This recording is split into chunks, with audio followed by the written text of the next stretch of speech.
เสียงไม่แต่ว่าลากกลับเลยรู้สึกว่าที่ว่าอันนั้นก็บ่แม่นย่างอ่อนนะพี่น้องมันฮอดมันอ่อนแน่มันห่อนแน่ลองบีบอ่ะ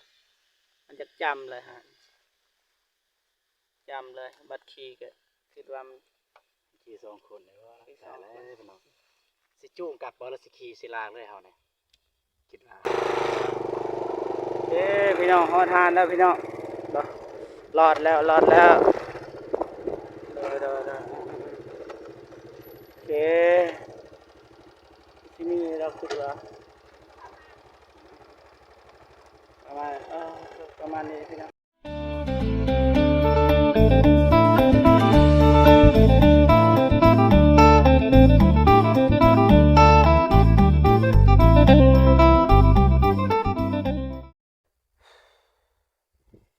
เวรกรรมพี่น้องว่าสิทีมงานเฮาว่าก็สิไปหาเคสใหม่พี่น้องเนาะแต่ว่าก็เกิดเหตุฉุกเฉินพี่น้องเนาะบ่าวตูนเพิ่นก็นั่งเศร้าอยู่พี่น้องเนาะก่อนสิมาเบิ่งเรื่องฉุกเฉินก็ก่อนอื่นหมดก็กับทักทายสบายดีและสวัสดีเด้อพ่อแม่พี่น้องเบิดสู่คู่สู่คนเนาะทั้งในลาวและก็ต่างประเทศเนาะก็ยินดีต้อนรับเข้าสู่ซองเบาเจ็บคือเก่าพี่น้องเนาะมื้อนี้เบาเจ็บกับเบาตูนเนาะก็มาหาเคสใหม่พี่น้องเนาะแต่ว่าบ่เห็นเนาะหาบ่เห็นเดินทางไกลพี่น้องประมาณอยู่40 กิโลเมตรพี่น้องเมื่อกี้ก็แยกกับเบาอนงขึ้นไปเมืองละมามแต่ว่าเฮาก็มาทางนี้คิดว่ามาทางนี้แต่ว่าเจอเหตุการณ์แบบนี้พี่น้องก็เลยคิดว่าสิไปต่อหรือว่าพอสับนี้เนาะแต่ว่าสิกลับบ้านไปต่อแต่ว่าให้พ่อแม่พี่น้องได้เบิ่งนำกันเนาะตัดสินนำกันเนาะมีหยังก็เม่นไว้ด้านล่างคลิปเนาะแต่ว่าเฮาไปเบิ่งนำกันเลยนะพี่น้องเนาะพี่น้องเนาะจะได้สบายดีเด้อแต่ว่าบ่สบายพี่น้องสบายใส่คำว่าสบายดีแต่แบบบ่สบายตอนนี้บ่สบายใจนี่รถเท่านี้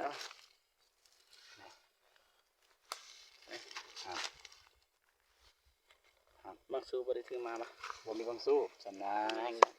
กายมาบ้านนะกายทางกายบ้านหมู่บ้านก็อยากนี่แหละมาพี่ก็บ่มีหานแป้งรถอีกบ้านยังก็อยู่นี่บ้านตอกล็อกคันชื่อบ่ผิดตามที่บ้านตอกล็อกแม่นตามที่เขาบอกมานะเมืองยังก็นี่ยังบ่แน่ใจว่าเมืองหยังแต่งบ่ว่าเมืองละมานเพราะว่าบ่มีป้ายบอกมาแต่นั้นมาครั้งแรกบ่เจ็บก็มาครั้งแรกคือกันบ่ตูนก็มาฮอดอันบ้านสะทัวเฮาสิไปหรือว่าเฮากลับคิดว่าเบิ่งรถเด้ถามรถก่อนบางทีทางบ้านนั้นคันบ่ไกลก็บางทีมีอันหาดอีหยังบอกว่าบ่อยากเสี่ยงว่าเฮาบ่ฮู้ว่ามันยังไกลหรือว่าเพราะว่าบ่เคยไปบ่อยากเสี่ยงคันมีรถผ่านเท่านี้แค่นี้ได้ถามรถผ่านก็บ่มีบ่อยากเสี่ยงไม่แต่ว่าลากกลับเลยรู้สึกว่าที่ว่าอันนั้นก็บ่แม่นย่างอ่อนนะพี่น้องมันฮอดมันอ่อนแน่มันห่อนแน่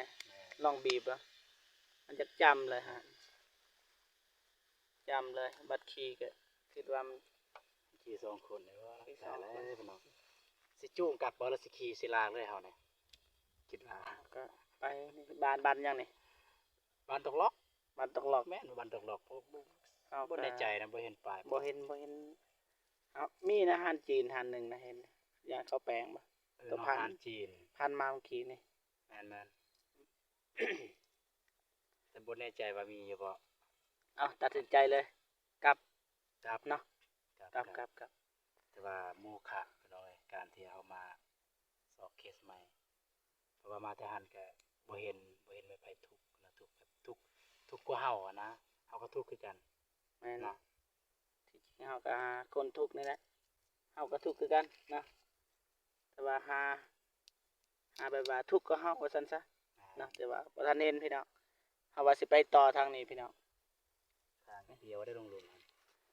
ป้าได้บ่แม่นบ่ ว่าสิไปทางนี้นี่ก็สวนมันพี่น้องเนาะทำใจต้องกลับบ่นี่กลับคืนเนาะทางนี้ก็มีเอื้อนนะเขาก็รวยนะเบิ่งเอื้อนก่อพี่น้องนี่ด้านหน้าบ่มีแต่คนทุกข์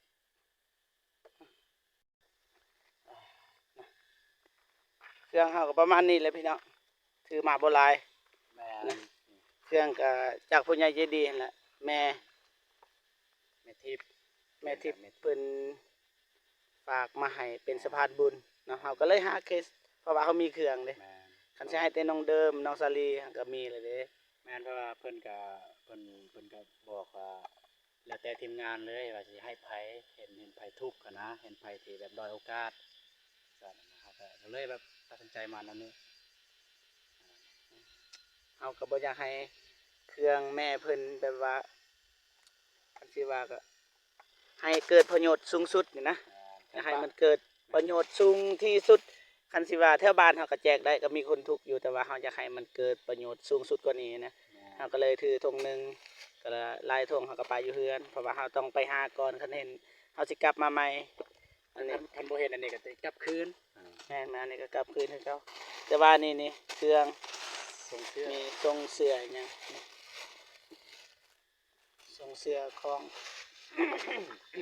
เสียปูเพิ่นพากมาให้เนาะพอเพิ่นพากมาให้ไอปูสุกอำนวยทรัพย์เนาะเพิ่นฝากมาให้ไปแจกแต่ดนแล้วเนาะแต่ว่าทีมงานเฮาก็บ่มีโอกาสเนาะมื้อนี้ก็เลยคิดว่ามีโอกาสแต่ว่าก็ซ้ำบ่มีโอกาสคือเก่าพี่น้องเนาะแต่ว่าเฮาเดินทางกลับซะ แต่ว่าโอกาสหน้า โอกาสหน้าว่ากัน บ่ต้องว่าโอกาสหน้าดอกคันนั้นก็มื้ออื่นมาใหม่ เนาะ แต่บ่ว่าสิมาทางนี้หรือสิมาทางใดแต่มื้อนี้ก็ได้ไปต่ออีกไป ประมาณนี้แหละพี่น้อง ไปเลย ไม่แต่ว่า พักรถก่อน เฮาสิพักรถก่อนแป๊บหนึงพี่น้องเนาะ 10 นาที พักผ่อนก่อนจาก10 นาทีเฮาจึงเดินทางกลับเฮาก็สิถ่ายคลิปแบบเป็นช็อตให้เบาตูนถ่ายนำเบาเจ็บถ่ายนำแบบนั้นนะหรือว่าเฮาสิขี่หรือว่าจูงเอา เบิ่งตัวจริงพี่น้อง ระดับนี้นี่บ่จักจูงเลยพี่น้อง เบิ่งตัวจริงกันจูงเนี่ยมื้ออื่น20ฮอดบาท แม่น มื้ออื่น20ฮอด บ่ บาท จูง บ่จูงลากเลย เบาเจ็บแนะนำบ่จูงลากเลย แบบว่ารถสายบูอยู่แล้วสายบุญสายบูมันคือกันนั่นแหละ แม่น สายบุญกับสายบูมันคือกัน โอเคมีแต่ว่าโจคลิปสักนี้ก่อนพี่น้องเนาะแต่ว่าเจ้าหน้าจังไทยใหม่เป็นสอดเด้อโดยโอเคกลับก่อนพี่น้องเนาะหมู่บ้านยังก็ตูนบ้านตกหลอกเราก็อยู่ในบ้านตกหลอกเขาไปไกลบ้านน้อยหนึงซ้ำประมาณ50 เมตรเราก็กลับไปเลยซาเนี่ยสั้นเลยพี่น้อง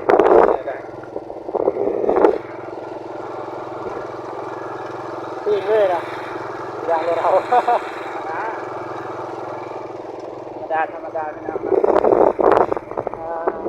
เล่นห่านเดี๋ยวนี้ซ้ำห่านแป้งรถเป็นชีวิตบ้านเลยดูนอกนะแต่ว่านอกเขามีเด้เนาะนอกมีแบบครอบครัวอยากมีแน่นะอ๋อประมาณนี้เลยพี่น้องไม่ได้ว่าสิท้ายเป็นซอสเอาพี่น้องเนาะโอเคบอตูนหยุดเลยโอเคพี่น้องหอดบันสะทัวเลยพี่น้องแต่ว่าเขาสิไปถามคนว่าแถวนี้มีห่านบ่ประมาณนั้นแหละพี่น้องไม่แต่สิถามคนในบ้านแถวนี้มีห่านบ่สบายดีเด้อสบายดีเด้อมีห่านบ่อยู่เทิงโอ้ผู้สาวอายกองพี่น้องโอเคบ่อายอยู่นี่ว่าภาษาหยังนี่ อยู่นี่ว่าภาษาหยัง ก็ลืม ภาษากะลืมโอ้คือกันเลย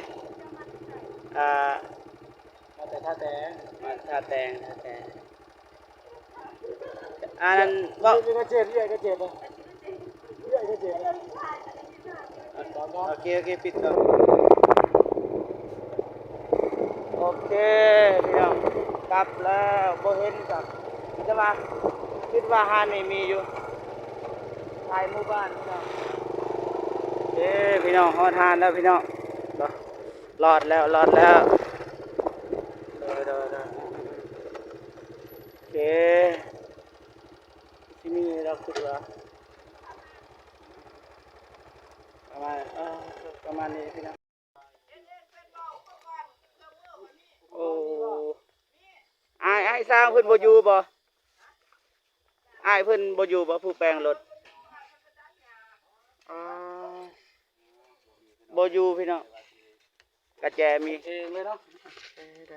ลยเนาะเอาเนาะ เฮ็ดเองได้ ก็ถ่ายคลิปเด้อเอาเด้อ ดีเลยบ่ไหวแล้วเพิ่น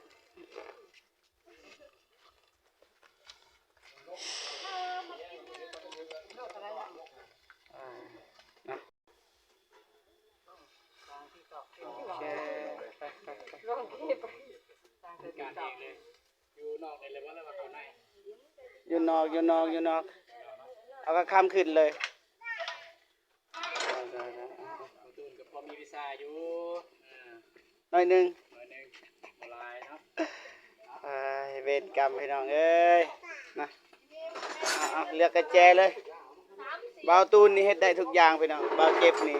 จับกองซะนะ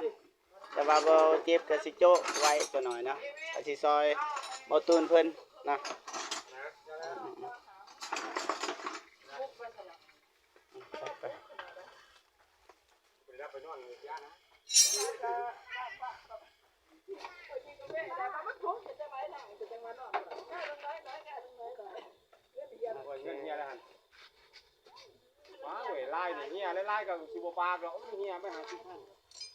ได้ปะ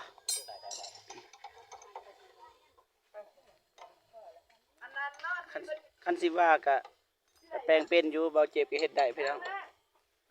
แต่ว่าเฮ็ด2คนบ่ได้ดอกแปลงรถคนเดียวนะอันเบาตูนเมื่อยกับเบาเจ็บจนเบาเจ็บสิใส่ยางเองพี่น้องเปลี่ยนกันซอยกันพี่น้องนะบ่ได้ถือก็ได้10เก่าเลย เก่าแล้วบ่ได้ วันละย่องหน้าผมเที่ยวหันจิ้มโดด บ่เจ้าหันเมืองนั่นก็ได้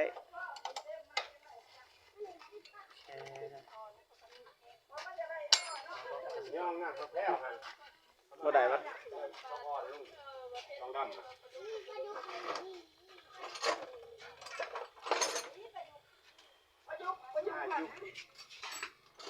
พี่น้อง 1,000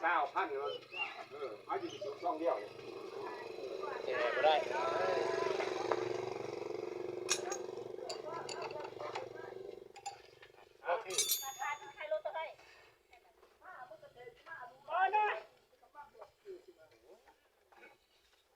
ไอ้นกมันก็มาหายอยู่เที่ยวมาเฮ้ยตาหุ่น ตัว ก่อนตาวะมืออ่ะขอเปื่อยไหมเมื่อกันได้เอ้ย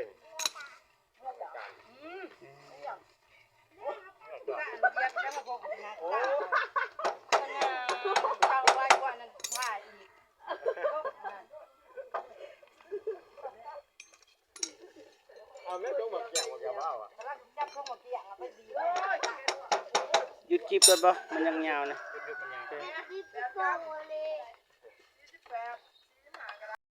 พี่น้องเอ้ยก็เปลี่ยนกันเบาตูนกับเบาเจ็บก็เปลี่ยนกันเฮ็ดมันค้าอยู่ไหนหั่นมันค้า ตัวละบิด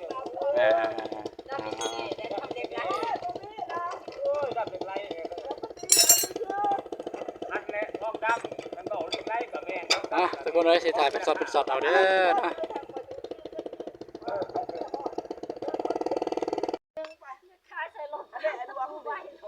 นี่เปิดพอมากเปลี่ยนใส่รถอ้ายแน่อ้ายแล้วอยู่ใกล้ว่าสัตว์จะเป็นเรื่องอะไรก็เป็นแล้วสัตว์ เนาะตอนนี้เบาเจ็บก็กำลัง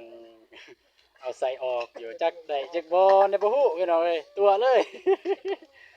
จำเป็น อ่า จำเป็นพี่น้องเอ้ยเพราะว่าสร้างไอ้สร้างเพิ่นบ่อยู่พี่น้องเนาะก็ต้องได้เฮ็ดเองเพื่อได้เดินทางต่อพี่น้องเอ้ย วิ่งบ่เป็นงาน ก็ใส่สองอันพ่อเดี๋ยวมึงนั่งซื้อคำมึงบ่เป็นถ่าซะหน่อย เนาะแล้วว่าถ้าเพิ่นสร้างเพิ่นมาก่อนบ่เพราะว่าเพิ่นมาไปเอิ้นอยู่ ถ่าแล้วจังงานข้างกับตัวเองบอก โอเคพี่น้องรู้สึกโชคดีพี่น้องเพราะว่าเบาเจ็บก็ลองแล้วเมื่อกี้แต่ว่าบ่เป็นพี่น้องแต่ว่าไอ้สร้างขึ้นมาเนาะมันจะว่าเบาเจ็บสิได้เป็นช็อตเอาตอนนี้ก็สิหยุดพักผ่อนพี่น้องเติมพลังน้ำมะพร้าวรีวิวเลยพี่น้องแต่ว่าบ่ได้ค่ารีวิวดอกพี่น้องแต่รีวิวให้อร่อยประมาณนี้โอเคพี่น้องใส่ยางใหม่แล้วพี่น้องเอ้ยใกล้แล้วเนาะ ตัวให้อนง ทีมงานเฮาสิกลับมาโทรหาไอ้น้องบ่ แม่น โทรเลยโทรเลย โทรบอกว่าได้แล้ว ได้แล้ว แปลงแล้ว โอเคโทรมาเลยโทรไปส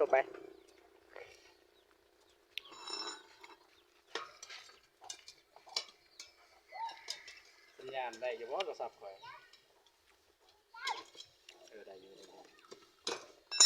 บอกไอ้เพิ่นเด้อว่าเฮาถ่ายคลิปเด้อเดี๋ยวเบาตุนนะ เด้อ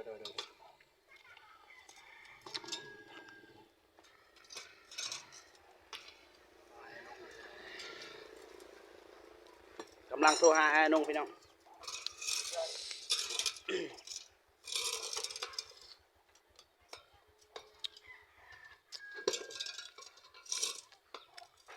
โทรแจ้งให้อ้ายเพิ่นว่าให้มาก็ได้บิดว่าโทรแจ้งว่า แม่นเพิ่นกำลังถ่ายทำอยู่พี่น้องเดี๋ยวสิส่งเสียงไปเลยเนาะส่งเสียงเลยมันถ่ายทำอยู่โอ้ยสวัสดีเด้ออ้ายเด้อสวัสดีเด้อพวกน้องเงินพอหั่นแปลงโหลดแล้วตอนนี้สร้างเพิ่นกำลังเฮ็ดแล้วก็สิแล้วเพิ่นกำลังใส่คืนอยู่แต่ว่าอ้ายบ่มาก็ได้เด้อพวกน้องพอดีแล้วนี่พวกน้องสิกลับเลยเด้อโอเคโทรแจ้งเพิ่นแล้วยันเพิ่นสิมาหั่นนะเนาะบ่สิเสียเวลาเพิ่น แต่ว่าแปลงรถกันแล้วนี่จะสิเดินทางต่อไปนะ โอเคอือๆ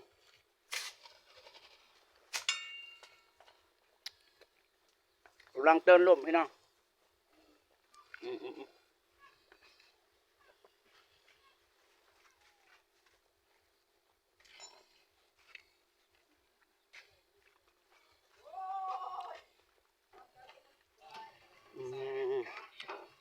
เขาเดียวพี่น้อง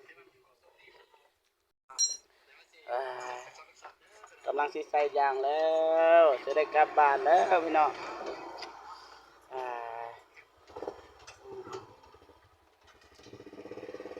โอเครู้สึกโชคดีที่ได้เจอสร้างพี่น้องเนาะกันบ่มีสร้างก็คือสิบ่แล้วดอกเบาตูนก็ คือว่าแหละไอ้น้อยเน่เบาเจ็บก็คือกันแต่จะกลัวได้พี่น้องเด้ไม่แต่ว่าเบาเจ็บสิหยุดจีบก่อนบัดสำเร็จจึงถ่ายใหม่พี่น้องเนาะไอ้สำเร็จหรือเปล่าเด้อสำเร็จเลยถึกเท่าไรไอ้40,000กีบเนาะโอเคขอบใจ40,000กีบพี่น้องเนาะโอเครอดแล้วพี่น้องรอดแล้วคอยคำยามแรงพี่น้องเนาะถือว่าแต่งรถสำเร็จพี่น้องเนาะประมาณนี้เลยพี่น้องเนาะตอนนี้เบาเจ็บกับสิกอโตกลับก่อนพี่น้องเนาะ จึงได้กะขอบคุณเนาะผู้ใหญ่ใจดีและก็ FC ทุกท่านเนาะที่เข้ามาให้กำลังใจนะก็ขอให้จงอยู่ดีมีแห้งนะปรารถนาสิ่งใดขอให้ได้สิ่งนั้นนะสุขภาพร่างกายที่ดีสันซะอายุมันควรยืนนะไปที่ใดก็ขอให้ปลอดภัยเบิดสู่คู่สู่คนนะปราศจากโรคภัยไข้เจ็บและร่ำรวยยิ่งขึ้นไปนะคลิปนี้เบาเจ็บขอตัวกลับก่อนนะเอาไว้เจอกันคลิปหน้าสำหรับคลิปนี้ขอกล่าวคำว่าสบายดีบ๊ายบายพี่น้องเนาะ